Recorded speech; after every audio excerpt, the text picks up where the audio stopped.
ভাইরা মা, নজরের যুবকেরা, ছেলেরা, বাচ্চারা, পর্দানশীনা মা বোনেরা, আল্লাহর ওলি মুজাদ্দিদ জামানের কথা শুনে আল্লাহর ওলি আল্লামা আল্লামা রুহুল আমিন সাহেব রাহমাতুল্লাহ আলাইহি বাড়ি চলে এলেন, কোনো কথা বললেন না। 500 বার করে তওবা, 5 ওয়াক্ত নামাজের শেষে 500 বার করে তওবা। 1 সপ্তাহ, 2 সপ্তাহ, 3 সপ্তাহ, 4 সপ্তাহ, 1 মাস অতিবাহিত হয়ে গেল। 31 দিনের মাথায় আল্লামা রুহুল আমিন সাহেব রাহমাতুল্লাহ আলাইহি একজন সাথীকে, সঙ্গীকে নিয়ে আবার দরবারে ফুরফুরা শরীফের দিকে রওনা হয়ে গেল। ও বাবাজিরা, হুজুর আমার ফুরফুরা শরীফে যাওয়ার আগে ওই দেখতে পাওয়া যায় শিয়াখালা বাজারে গাড়ি থেকে নেমে পড়লেন। গাড়ি থেকে নেমে আগে পায়ের দুটো জুতো খুলে নিলেন, পায়ের জুতা দুটো খুলে ব্যাগের ভিতরে ঢুকিয়ে নিয়ে আর বগল দাবায় ব্যাগটাকে চেপে ধরে খালি পায়ে রাস্তা দিয়ে হেঁটে যায়। সঙ্গী আব্দুল ওদুদ সাহেব প্রশ্ন করলেন, ও মাওলানা ভাই, আপনি পায়ের জুতা খুলে বগলে তুলে নিলেন, খালি পায়ে গরম রাস্তার উপরে হেঁটে হেঁটে যান কেন?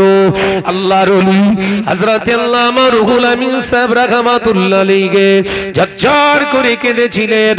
হুজুর চোখ ভরা পানি দিয়ে বলেছিলেন, ও ভাই আব্দুল ওদুদ সাহেব রে, যে দরবারে আমি আপনি যাই, যে দরবারে আমি আপনি যাচ্ছি, দুনিয়ার মানুষ এখানে শুধু আছে না, এ দরবারেতে স্বয়ং রাসূলুল্লাহ সাল্লাল্লাহু আলাইহি ওয়াসাল্লাম রূহানি গানাতে সাহাবায়ে কেরামদের নিয়ে হাজির হয়ে যায়। একবার জোরে বললেন না? একবার ঝেড়ে মারুন, নারে তাকবীর। এই জমিন রাসূল পাক সাল্লাল্লাহু আলাইহি ওয়াসাল্লামের পছন্দের জমিন। এই জমিনেতে রাসূলুল্লাহ আসে, যে জমিনেতে আমার রাসূলুল্লাহ সাহাবায়ে কেরামদের নিয়ে হাজির হয়, ওই জমিনে আমি গুনাহগার রুহুল আমিনের নোংরা পায়ের নোংরা জুতোর নাপাক লেগে গিয়ে বেয়াদবি হয়ে যাবে। তাই আমি আবু বকরের দরবারে খালি পায়ে হেঁটে হেঁটে যাই। ফুরফুরাকে কত সম্মান করেছে, হ্যাঁ? কে সম্মান করেছে বাপ? আলেম, আলেম।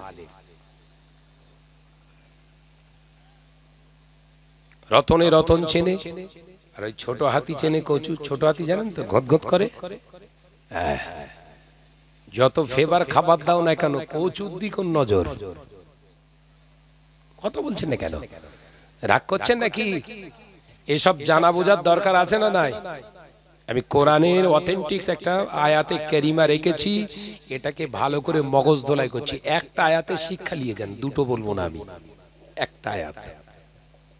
কারণ আমরা ওইভাবে ক্লাসিক্যাল ভাবে ক্লাসে শিখেছি, ওই 2 ঘন্টা ওয়াচ করতে এসে 25টা আয়াতের অনুবাদ বলে দিয়ে আপনাদের মাথা হ্যাং করতে আসিনি আমি।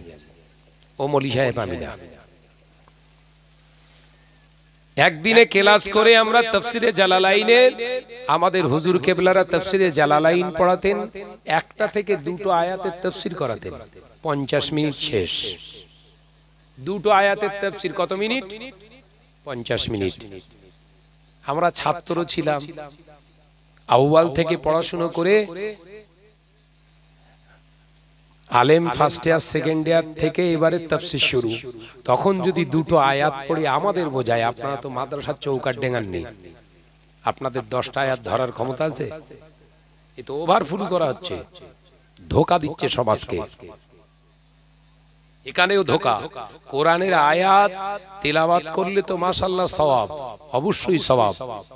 তো এই একটা আয়াত যদি বারে বারে তেলাওয়াত করা হয়, একই সওয়াব হবে না? হবে না? ওই 19টা আয়াত তেলাওয়াত করলে যে সওয়াব হলো 19টা আয়াত, এই আয়াতটা 19 বার তেলাওয়াত করেন, সওয়াব বাড়বে না কমবে? বাড়বে তো। হুজুর এইটা করছে না, কারণ সমাজে দাওয়াত ধরতে হবে তো।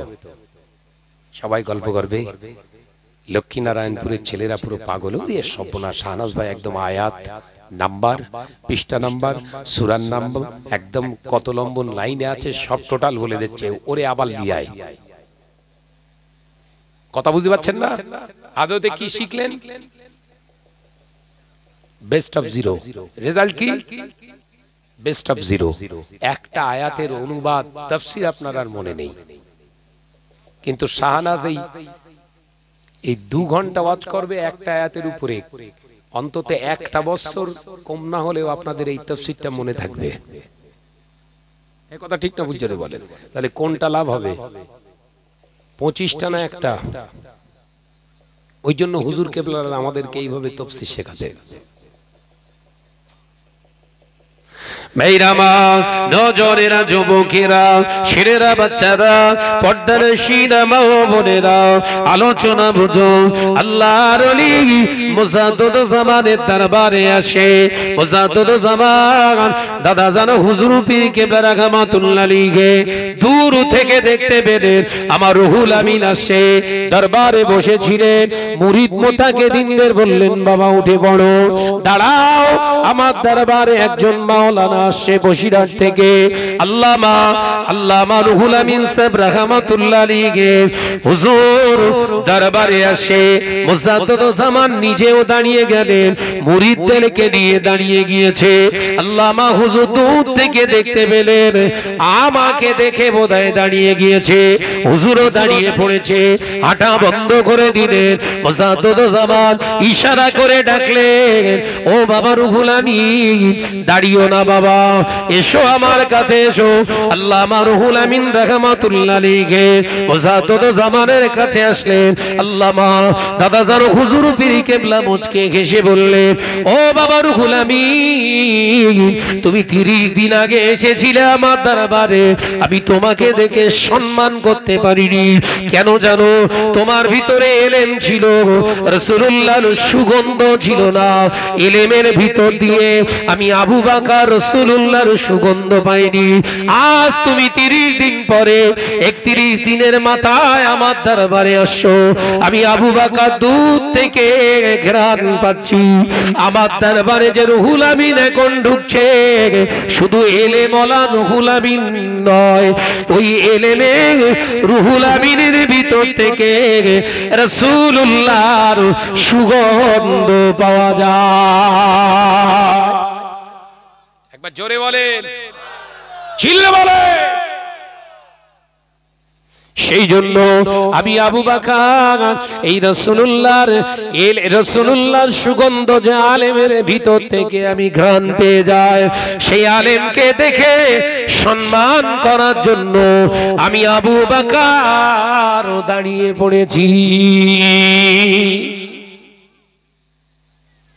কোন আলেমের সোহবতে যেতে হবে এখনো বুঝতে পেরেছেন নাকি? কোন আলেমের কাছ থেকে শিক্ষা গ্রহণ করতে হবে, কার নসিহত শুনতে হবে, কার সোহবতে বসতে হবে, বোঝা গেছে না? শুধু কোরআন হাদিসের পাণ্ডিত্য অর্জন করলেই আলেম হওয়া যায়, আল্লাহওয়ালা নয়। ওই তো বৈশার আল্লামা হুজুর আলেম আর দাদা হুজুর আলেম। বৈশার আল্লামা হুজুর যতদিন না পর্যন্ত দাদা হুজুর পীর কেবলা সোহবতে না এলেন, রাসূলুল্লাহ দিদার পেলেন না।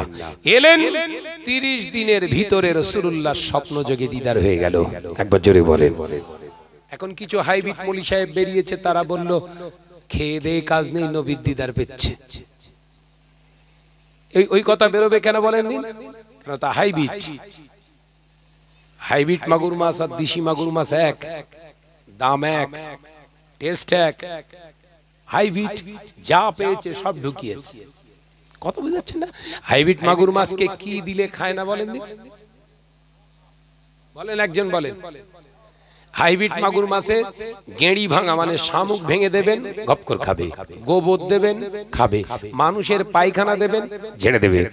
ও আপনি কলার পাতা কেটে দেন, ও ছিঁড়ে ছিঁড়ে খাবে। কি খাবে না, ও সব খাবে। কিন্তু দেশি মাগুর মাছের সামনে দেন, খাবে? ঘোড়ার ডিম খাবে। ওই বেছে বেছে খাই বলে ওর মর্যাদাটা আল্লাহ সমাজের বুকে 800-র উপরে রেখে দিয়েছে। একবার জোরে বলুন। আলোচনা বুঝতে পারেননি? যে আলেমটা ওই বেছে বেছে, বুঝতে পারেননি, ওই বেছে বেছে ওর মর্যাদা আল্লাহ এরকম ময়দানের মাহশারে উচ্চ শিখরে রেখে দেবে। একবার জোরে বলুন। আল্লাহ রাসূল এই আলেমদের সম্পর্কে বলেছেন, আল উলামা ওয়ারাসাতুল আম্বিয়া। এই আলেমগুলোই হচ্ছে আমি রাসূলুল্লাহর উত্তরসূরি, ওয়ারিস। একবার জোরে বলুন। দেখিল রাসূলুল্লাহ রোজা পাকের কিনারে, আমি সইতে পারি না বিরহ ব্যথা, ধন্য করো দিদারে। জোরে বলুন, একটু জোরে বলতে পারেন? দেখিল রাসূলুল্লাহ রোজা পাকের কিনারে, আমি সইতে পারি না বিরহ ব্যথা, ধন্য করো দিদারে। আল্লাহ নূরে উজ্জ্বল চেহারা তোমার, দেখে মন যে ভরে যায়, তোমার ওই গুনবাজে খাজরা দেখে ঈমানও বেড়ে যায়। জোরে বলবেন না?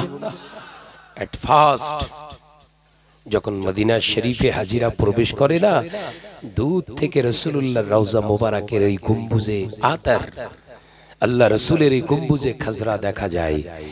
ইমা আপনার হাজিরা দেখার সাথে সাথে দরুদ শরীফ পড়তে শুরু করে দেয়। একবার জোরে বলুন না, একবার জোরে হবে না? ডেকে লও রাসূলুল্লাহ রোজা পাকের কিনারে, আমি সইতে পারি না বিরহ ব্যথা, ধন্য করো দিদারে। আল্লাহ মদিনার আকাশ, মদিনার বাতাস, মদিনার জবালে উহুদ তোমাকে ও সালাম জানাই। জোরে হবে না? মদিনা জমিনে আপনি যাবেন, বহু পাহাড় দেখবেন, কিন্তু রাসূলুল্লাহর মাজার মুকাদ্দাসে হাজী হওয়ার পরে অন্য কোন পাহাড়কে আর আপনি দেখতে পাবেন না। একটাই পাহাড়কে আপনি দেখতে পাবেন, ওই পাহাড়টার নাম হলো জাবালে উহুদ, যার নিচে, যার পাদদেশে আমার রাসূলুল্লাহর 70 জন সাহাবীকে নিয়ে শুয়ে আছে। আল্লাহর নবী সাহাবীরা যখন উহুদের ময়দানে 70 জন শহীদ হয়ে গিয়েছিলেন, কিতাবের ভিতরে পাওয়া যায় আল্লাহ নবী সাহাবায়ে কেরামদের হুকুম করেছিলেন, ও আমার সাহাবীরা, আমার ওই শাহাদা শহীদ সাহাবীদেরকে নিয়ে চলো মদিনার জমিনে জান্নাতুল বাকিতে দাফন করব। যখন নিয়ে যাচ্ছেন, হঠাৎ দেখতে পাওয়া যায় উহুদ পাহাড়টা পিছনে পিছনে হেঁটে হেঁটে যায়। উহুদ পাহাড়টা যেন চলে যাচ্ছে। সাহাবায়ে কেরামরা ভয় খেয়ে গেছে। ইয়া রাসূলুল্লাহ, হাবিবাল্লাহ, দেখেন উহুদ পাহাড় সরে সরে আসছে।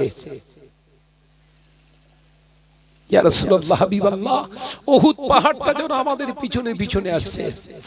আল্লাহ নবী দাঁড়িয়ে গেলেন, দয়ার নবী দাঁড়িয়ে গিয়েছে, উহুদ পাহাড়ের দিকে লক্ষ্য করে আওয়াজ দিয়ে বললেন, এ জাগা জাবালে উহুদ, তুমি কেন রোনাজারি করো? কি হয়েছে তোমার? তুমি কেন আগিয়ে আগিয়ে এসো? উহুদ পাহাড়ের জবান খুলে গেল। একবার জোরে বলুন না। উহুদ পাহাড়ের ভিতর থেকে আওয়াজ আসতে লাগলে, ইয়া রাসূলুল্লাহ, ইয়া হাবিবাল্লাহ, হুজুর আপনার কাছে একটা আরজু আমার ভাইদেরকে আপনি নিয়ে যাবেন না, এই শহীদগুলোকে আপনি নিয়ে চলে যাবেন না, এই শহীদের গায়ের রক্তটা আমার বুকেতে পড়েছে, আপনি এনাদেরকে এখান থেকে নিয়ে চলে গেলে আমি থাকতে পারবো না। ইয়া রাসূলুল্লাহ, হাবিবাল্লাহ, আপনি অনুমতি দিন ওই শহাদাদেরকে যেন আমার বুকেতে দাফন করা হয়। ইয়া রাসূলুল্লাহ, হাবিবাল্লাহ, তাহলে আমি আর যাব না। আল্লাহ নবী বলেছিলেন, ও আমার সাহাবীরা, দেরি করো না, এখানেই কবর খোঁড়ো। আল্লাহ নবীর হুকুম পেয়ে সমস্ত জাবালে উহুদের সামনে শহীদান হুজুরদের কবর খোঁড়া হয়ে গেল। আল্লাহ নবী বললেন, এক একটা কবরে একজন দুজনকে দিও না, দুজন চারজন করে এক একটা কবরে দিয়ে দাও, কারণ এই সমস্ত শহাদাদের পাহারা দেওয়ার জন্য উহুদ পাহাড় নিজেই আছে। হাজী সাহেব যারা আছেন উহুদ পাহাড়ে গিয়েছিলেন, উহুদ পাহাড়ের পারদেশে ওই 70 জন হুজুর শুয়ে আছে। গেলে সেই ঈমান নিয়ে গেলে তবে পাবেন, আল্লাহর কসম। সেই ঈমান নিয়ে, সেই বিশ্বাস নিয়ে ওই উহুদ পাহাড়ে শহাদা হুজুরদের সামনে গিয়ে একবার সালাম দেবেন, নাকে খুশবু আসবে। একবার জোরে বলুন, একবার জোরে বলেন। সেই নাক হওয়া চাই বাপ, আর সেই অর্থ নিয়ে ওখানে হাজির হওয়া চাই। কথা বুঝতে পারছেন না? সেই অর্থ আর সেই নাক যদি না থাকে, ওই 8-10 জন যেরকম গেছে আপনি এরকম যাবেন। 2023-এ আল্লাহর খাস রহমত, আমি আল্লাহর খানায় কাবায় আল্লাহর ডাকে গিয়েছিলাম ফরজ হজে। 2019-এ গিয়েছি রমজানুল মোবারকে উমরায়। এই গত বছর আল্লাহ নিয়ে গেলেন, গিয়ে দেখি মদিনা শরীফে হাজী সাহেবরা বসে বসে সিগারেট খাচ্ছে। মনে করছেন ফাজলাও মারছি নাকি? মদিনা শরীফে বসে বসে হাজী সাহেবরা সিগারেট খেচ্ছে। 4 জায়গায় 4 জনা এক জায়গায় বসে সিগারেট খাচ্ছে, মানে বাড়িতে বোধহয় গাঁজা টাজা টানতো, বুঝতে পারেননি? তাহলে এরকম গোল টেবিল করে খাবে কেন? বাড়ির অভ্যাসটা কাটাতে পারিনি, ওখানে গিয়ে সিগারেট চুরোচ্ছে। আর ওখানকার সিগারেট সব বড় বড়, একদম তুড়ি মেরে মেরে ছাই ফেলছে, বুঝতে পারেননি? ওদের সে অ্যাক্টিভিটি দেখলে মানে পাকা নেশাখোর হাজি হতে গেছে। আমি খুব মুখ ফটকা মানুষ, জানেন তো, কারুর পরোয়া করিনি, ভাইজান জানে। একদম যা বলবো ওপেন ঝাড়া, ও জীবন চলে যায় যাক। আস্তে আস্তে আস্তে আস্তে হাজী সাহেবদের পাশে গিয়ে সালাম তো দিলাম না, বিড়ি খদ্দের আবার সালাম, এই কথা বুঝতে পারছেন না? পাশে গিয়ে আমি বললাম, ভাই সাহেব, দেখে আমার অনুমান করছিলাম মনে মনে যে পাকিস্তানি জাতি হবে। কাহা সে আয়া হে, हिंदी शुरू करी थी, भाई साहब कहाँ से आया है, तुम्हारा स्टेट्स का नाम क्या है? तो आदमी ने कहने लगा हम इंडिया से आया है। তখন লজ্জায় মাথা হেঁট হয়ে সর্বনাশ, তো পুরো পুরো বাঁদর এরা, তো পাক্কা শয়তান গুলো এসে হাজির হয়েছে রে। इंडिया कहाँ? तो लोगों ने कहने लगा हम कलकत्ता से आया है। তখন শরীরের ভিতরে আল্লাহর কসম এত রাগ উঠে গেছে, আমি ওই পশু কুরবানি করব বলে বাড়ি থেকে ছুরি নিয়ে গেছিলাম, বুঝলেন, জবাই করব কুরবানির ময়দানে। তখন আমার মনে হচ্ছে, আল্লাহ এই মুহূর্তে আমার ছুরি দাও হাতে, 4টেরই পেড়ে ফেলি, হজ আমার দরকার নেই। এই কথা বুঝতে পারছেন না? মুড এত খারাপ হয়ে গেছে আমার। এবার হুজুরের বৈশাট আল্লামা হুজুরের হজ্জের মাসাইল কিতাব আছে আমার সঙ্গে, হুজুরের কিতাবটা পড়া আছে আমার। মদিনা শরীফে রাগ দেখানো যাবে না, ঝগড়া বাঁধানো যাবে না, কথা কাটাকাটি করানো যাবে না, মদিনার গাছগাছালি থেকে ইচ্ছা মতো পাতা ছেড়া যাবে না, বিড়াল ছানা ঘুরবে তাদের সঙ্গে দুর্ব্যবহার করতে পারবেন না, মদিনা ওয়ালা দোকানদারদের সঙ্গে বিতর্ক করতে পারবেন না, কেন? হুজুর শেষে লিখছে ওরা সবাই কিন্তু আমার রাসূলুল্লাহর প্রতিবেশী। একবার জোরে বলুন। দেখেছেন আল্লাহর ওলির কথা দেখেন। আলোচনা মাথায় ঢুকছে তো নাকি, না বেকার হয়ে যাচ্ছে সব? মনের রাগটা ঠান্ডা করে তখন আল্লাহকে বলছে, আল্লাহ এদেরকে সহজে ছেড়ে দেবো, অন্তত মিষ্টি জুতো একটা মারি, হকটা অন্তত আদায় করি। মিষ্টি ভাবে জুতো মারা যায় না, যায় না? মিষ্টি জুতো একটা জাড়ি যায় হবে। হাজি সাহেব এই মক্কা শরীফ মদিনা শরীফে হজ করতে এসছেন, তাই মদিনার ফজিলত সম্পর্কে জানেন না? হজের ট্রেনিং নিয়েছিলেন? বলে হ্যাঁ, 4টে। কটা? 4টে। এই মদিনা শরীফে এসছেন, ফজিলত বলেন দিন। মদিনা শরীফের ফজিলত বলেন দিন। একজন হাজি হাতে সিগারেট নিয়ে রাসূলুল্লাহর ওই মসজিদে নববী শরীফের দিকে ইঙ্গিত করে বলছে, ওই যে মসজিদ দেখা যাচ্ছে হাজি সাহেব, কথা বুঝাচ্ছেন না? হাতে কি? সিগারেট। ওই যে মদিনার মসজিদে নববী শরীফ দেখা যায়, ওই মদিনার মসজিদে নববী শরীফে কেউ যদি 1 রাকাত নামাজ আদায় করে, আল্লাহ পাক আল্লাহ তাআলা ওই হাজির নামায় আমলে 50,000 রাকাতের সওয়াব দান করে দেয়। নবীর হাদিস বলেছে, সুবহানাল্লাহ তো বলতেই হবে। সুবহানাল্লাহ মনে মনে বললুম। আরেকজন, আপনি আরেকটা বলেন দিন। আরেকজন হাদিস ফজিলত বর্ণনা করছে, গাল থেকে সিগারেটের ধোঁয়া বের হচ্ছে, ধোঁয়া। ফজিলত বর্ণনা হচ্ছে। হাজী সাহেব এখান থেকে যখন মক্কা শরীফে চলে যাবে, ওই মক্কা শরীফে কাবা বাইতুল্লাহ শরীফের চত্বরে মাতাবে কাবার ভিতরে যদি একবার আপনি নামাজ আদায় করতে পারেন, 1 রাকাত নামাজের বিনিময়ে আল্লাহ তাআলা 1 লক্ষ রাকাতে সওয়াব দান করে দেবে। আমি বললাম আরেকটা বলেন। বলছে আর মনে নেই। তখন মনে মনে হচ্ছে এত ধোঁয়া মারলে আর মনে থাকে? যত ধোঁয়াই শেষ করে ফেলো সব, মনে মনে হচ্ছে। হাজী সাহেব আমার একটা মনে এসে, আমি কি বলবো? তার মানে মিষ্টি জুতো এবার ঝাড়বো, কথা বুঝেছেন? আমার একটা মনে এসেছে হাজী সাহেব, আমি কি আপনাদের বলবো? হ্যাঁ বলেন দেখি। ভাইজান এই মদিনা শরীফে আদব আছে, ফজিলত, আদবের ফজিলত আছে। মদিনা শরীফের গাছগাছালির সঙ্গে কোনো অভদ্র আচরণ করা যাবে না। মদিনা শরীফে গালখিস্তি করা যাবে না। মদিনা শরীফে ঝগড়া বাঁধানো যাবে না। মদিনা শরীফে বিতর্ক করা যাবে না। মদিনা শরীফে কারুর বিষয়ে কুধারণা আনা যাবে না। মদিনার পশু পাখির সঙ্গে খারাপ আচরণ করা যাবে না।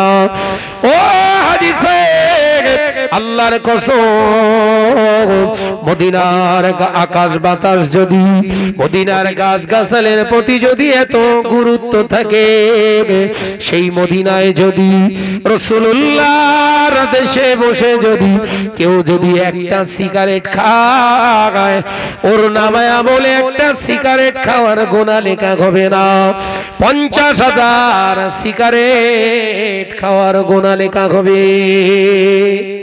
বলার সাথে সাথে হাত থেকে সিগারেট ফেলে দিতে।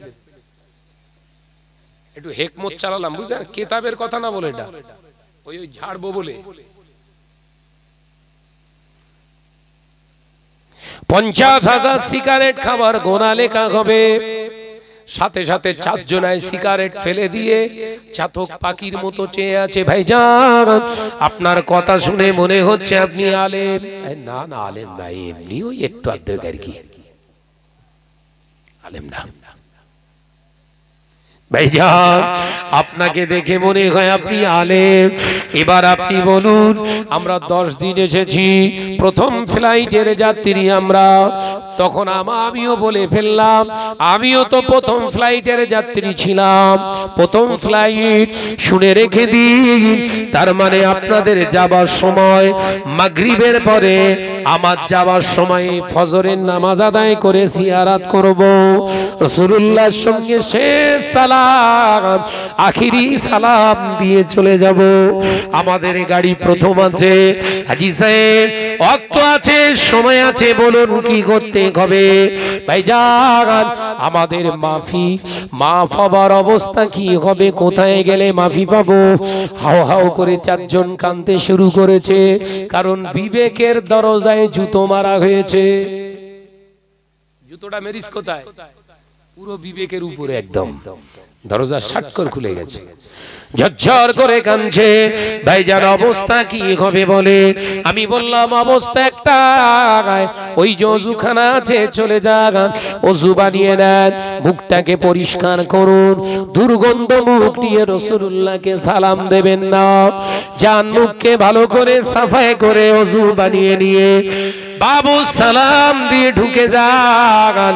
কান দুটো হাত দিয়ে পাকড়ে, কান দুটো হাত ধরে, কান দুটো পাকড়ে হাত দিয়ে হেঁটে হেঁটে রাসূলুল্লাহ রওজা মুবারকের সামনে দাঁড়িয়ে সালাম দাও। আসসালাতু ওয়াসসালামু আলাইকা ইয়া রাসূলুল্লাহ ইয়া হাবিবাল্লাহ ইয়া রাসূলুল্লাহ হাবিবাল্লাহ। হুজুর না জেনে অন্যায় করে ফেলেছি, ক্ষমা করে দেন, মাফ করে দেন, ক্ষমা করে দেন, বেয়াদবি করে ফেলেছি।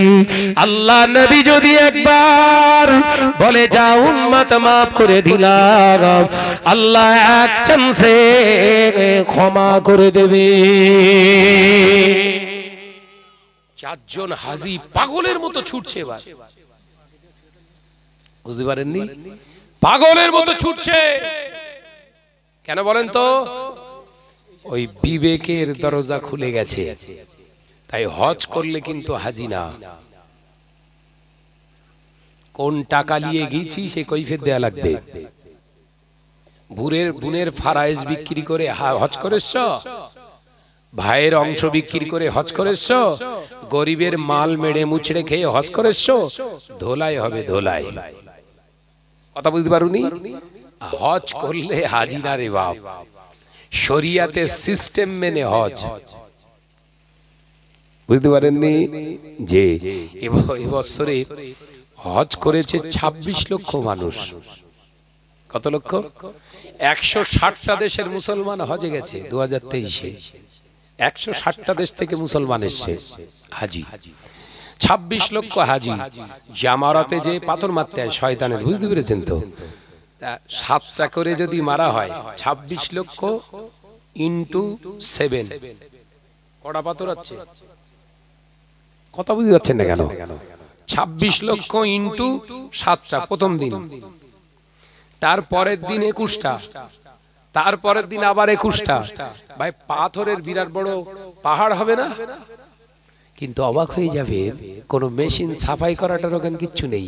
জামারাতের ওখানে পাথর পড়ে আছে, আর অধিকাংশ পাথরগুলো সব গায়েব হয়ে যায়। কেন জানেন?